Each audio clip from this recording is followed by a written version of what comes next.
Did you see the news? I have. Outside of baseball information, well, the Nationals are currently up 2-0. They're probably going to win this series. Astros also won, so it's 2-1. But that's besides the point. That's not the information I want to tell everyone about. The information that I want to tell everyone about is, well, it's pretty simple. Do the Rams even realize it's not the trade deadline yet? Because someone needs to tell them, but maybe not. Because maybe in this case, maybe it's better that they do the trade deadline, the trades a little bit early this year as opposed to later, because the fact that they were able to do it now means those players wouldn't have to go to another team. And maybe now it's an easier way for them to get their return. However, the later you get, teams can be a little bit more desperate. So I wonder, was it right?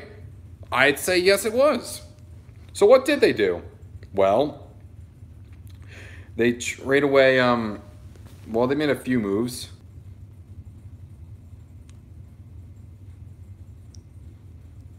He was traded to the Los Angeles Rams for 2 firsts for one in 2020 and one in 2021, and then a 4th round pick as well. So the Jaguars got a really nice return. The Raiders got 2 picks from Khalil Mack last year. The Dolphins got 2 first-round picks for Laramie Tunsil and Kenny Stills. And now, Jalen Ramsey, an elite cornerback from the Jacksonville Jaguars. Now, he is a member of the Los Angeles Rams. The rumors were true. He is gone from northern Florida. He is now in sunny Southern California, still a very sunny area. And he's with a team that made it to the Super Bowl last year and is trying to win their division. And the Rams were also probably in panic mode, considering the fact that they're 3-3. So who do they have to give up? Well, they traded away Marcus Peters for, let me just check this. I just checked. They traded him for Kenny Young from the Ravens. So this helps out the Ravens, especially because their pass defense, from what I recall, isn't really that great. So here's Marcus Peters, a 2-time Pro Bowler, has led the league in interceptions a few times. Last year was definitely not one of his better seasons, but definitely one thing's certain: he's going to really put a big, intimidating force on that Ravens defense. Now, the Ravens are supposed to be known for defense. I think if you were to ask most Ravens fans, they would want to see that continue. Not saying that offense isn't fun, but when you think of the Ravens, their identity has always been defense. Even though that's gone a little bit more offensive now, they still want to have a defensive presence in the NFL. And having Marcus Peters can help bolster up that defensive backs. And look at Jalen Ramsey. Yeah, he has to give up Kenny Young, but who cares? Look at your backfield. Even though Aqib Talib, I think, is on IR right now, he's been injured a lot. But you have Eric Weddle. A future Hall of Fame safety. Yeah, I said it. He's a future Hall of Fame safety. Plus, you have Aqib Talib when he comes back, and truly one of the elite young players, one of the truly elite young defensive players in the NFL, in Jalen Ramsey. You add him to a roster that's really loaded of potential Hall of Famers, and the Rams, they won't be 3-3. They're not going to be 3-3. It looks like they're still trying to compete for this division because the Seahawks have 5 wins and the Niners have 5 wins. And the Rams, a team that made the Super Bowl last year, only has 3. They want to get back to that, knowing that also in the NFC in general, you have teams like the Packers, the Vikings, the Bears, even the Lions, who the refs screwed over last night. It's a very, very competitive conference, far more competitive than the AFC could ever even try to be. Is you really have the Patriots, the Chiefs, and the Texans, and that's really about it. You have some outliers, but nothing really matches those 3. And you also traded for Austin Corbett, who I think was traded for like is a top 5 running back in the league right now and has been the best player on that Browns offense, no question about it. It's just crazy that he was taken with the second first-round pick and not the first-round pick. Because even during draft day, I'm saying, why are they taking Austin Corbett? Because Austin Corbett, many people thought would be like a third-round pick, or at least at best an early second. But he was taken at the very beginning of round 2.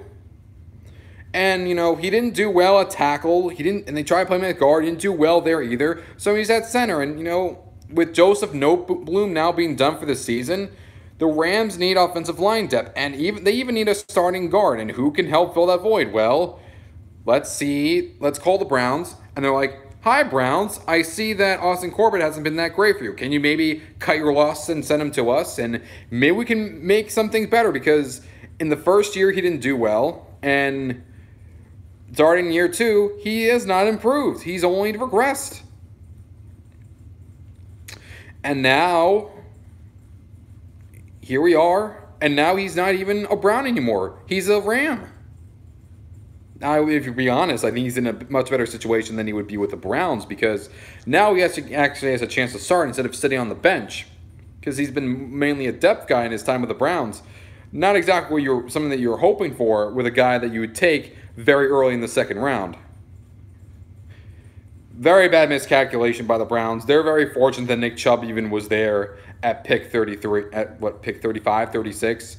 They're very lucky that he was even there so that they can grab him, because they cut their losses. And the Rams got a lot of players. They got Kenny Young, who can help bolster the linebackers, maybe add some nice of a pass rush, because the Rams pass rush hasn't been great. And now that Clay Matthews has been hurt, and they're going to be out for at least until like week 9, week 10.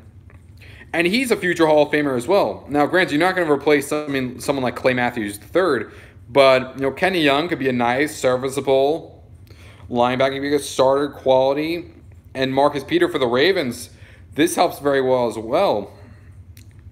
And for the draft picks, probably not a high draft pick for Corbett, like maybe at best like a 4th-round pick, maybe a 5th-round pick.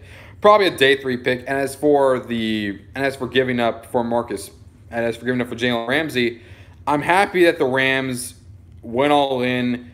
And yeah, you're going to give up 2 first-round picks, but guess what? Jalen Ramsey is one of the best young players in the NFL. You do that all the time, and yeah, it always gives a 4th round. Who cares? Who cares if it gives up 3 quality round picks? You want to win, don't you? You want to win? It's crazy that I'm looking at this, and it's not even that much as the Texans gave up for Laramie Tunsil and Kenny Stills. Very bad miscalculation for the Texans, but that's a different type of trade. But as for what the Rams did, yeah, they gave up some first-round pick, but you're trying to win now. Forget the future. Now is what matters. Now is what matters. So what?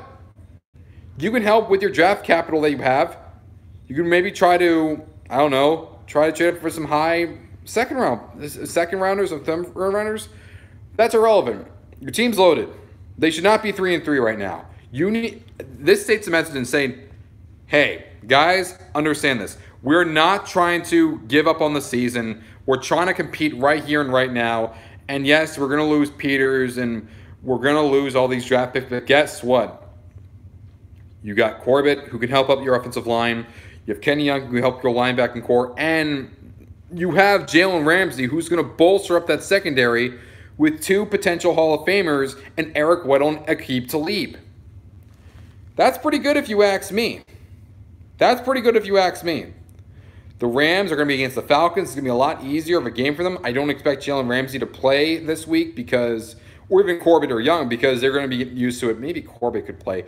But I definitely expect them the week afterwards. And what is it going to be? They're going to be playing in London against the Bengals in week 8, I believe. And as for Peters, I think he can help out that secondary a lot. And in case you're curious, week 12 will be Monday Night Football against the Ravens and the Rams. Hopefully this time on Monday Night Football, they can actually help the refs a little bit better. My roommate. Yeah, sorry. Shit's bad.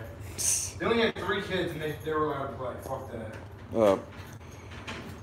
Yeah, sorry everyone from like the crude language. Don't worry. I'm sorry. I apologize. So anyway, hope everyone. Go, 9 o'clock. Can I get the TV? Go right ahead. Does anyone just ignore that? So I hope everyone has experienced the fallout, and now the Rams, they're challenging the Seahawks, they're challenging the 49ers, and yeah, expect to be a wild, wild NFC West. And even the Cardinals aren't that bad either. Catch you later.